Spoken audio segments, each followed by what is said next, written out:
Now, Chuck, you turn your attention to a Monday contest, your only Monday game of the year, against a Lees-McRae team that seems very much improved. 7 p.m. tip-off with the Bobcats.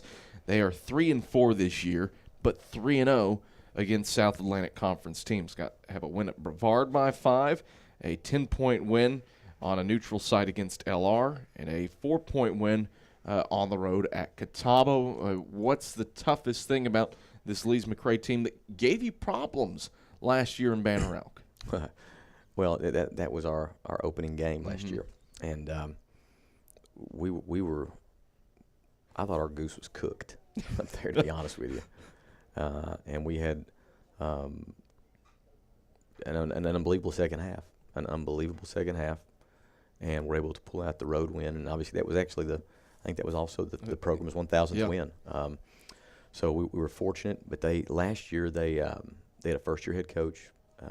Coach Harden really made some decisions from a scheme standpoint last year that that had every reason in the world that those schemes would have worked.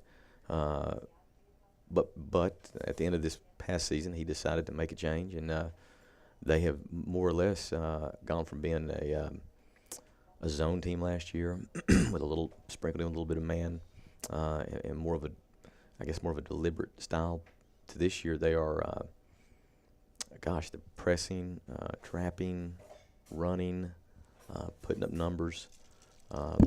Went out and changed up their personnel. They've got several new players. Went the transfer route, brought in a bunch of junior college kids.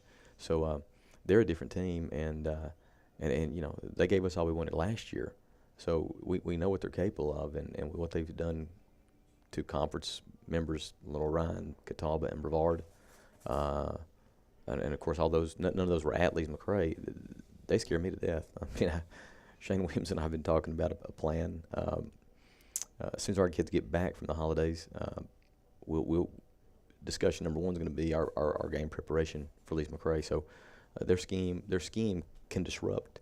It's built to disrupt, and they're going to play. They've got a very deep bench, and they're going to play multiple kids. So we hopefully we'll learn from this experience with Mars Hill that we anytime we take the court, we got to bring it 100 miles an hour, and hopefully that and our report will be executed well, and we can do what we need to do at home. Yeah, this is a bit of an odd roster. Really don't recognize any names from a year ago. The leading scorer is a freshman, and Mike Chambers, who's averaging 17.3 a game. But you bring up the deep bench, 10 guys averaging 10 minutes plus. And again, most of those are rookies. Half that, in fact, are freshmen. So is that how can you disrupt a team that is comprised primarily of newcomers? Well, we're still going to do what we do. Our strategy, our plan doesn't change. I'm sure they were at our game last night. We were sort of in their neck of the woods at Mars Hill, and so I'm sure they were there to watch. But our defensive package is the same. We've got our presses. We have our matchup zone, obviously. Offensively, everybody that knows our team knows that we got our 1-2 punch of Antoine and Ish, and then a bunch of secondary type role characters that are all capable. But we're just going to do what we do. They're coming to us. We've got to take away their penetration. We've got to defend the three. And we've got to go down there and make them guard us, challenge them to guard us. I think one thing could be critical in this game is Monday game, the last few days before finals. Hopefully our students can let off a little tension and steam and get in there and create a really nice environment, just like they did with our game with Tusculum, which was fantastic in terms of support and atmosphere. A very loud gym. You bring that up. Loudest I've heard it since I've been here. And the schedule, the way it sets up, how do you deal with it's an atypical set. You go Tuesday, Monday, Saturday, which has not happened since I've been here. You're usually on that Wednesday, Saturday. Right. So how do you adjust to that? Well, a lot of times that Wednesday, Saturday game that format is set up because of conference games. And we try to, even with our non-conference games, try to keep that if we can. it just so happened that we could not figure out a way to squeeze that Lees-McRae game onto a Wednesday, and so we had to find a time that fit for them. They owed us the game, and so that was the best time we could get it.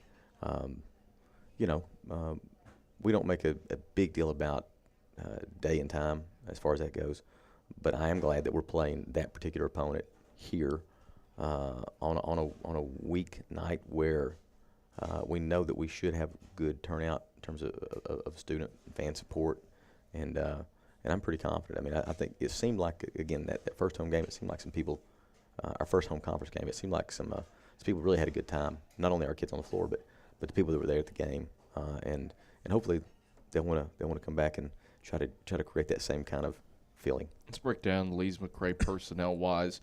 Again, mentioned Mike Chambers, the leading scorer, 17.3 a game, canning a couple threes a contest and shooting 43% from the field. What stands out to you about his game?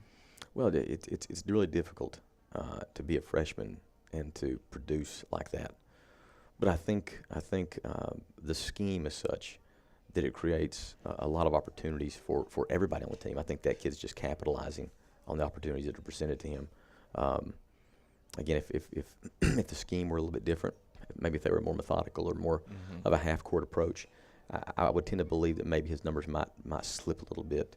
And I could be wrong, but I've seen before where freshmen, they tend to be really inconsistent in terms of production. But he's sort of holding strong right now. It's a long season. It's early. Let's just keep an eye on Mike and see how he does as this year plays out.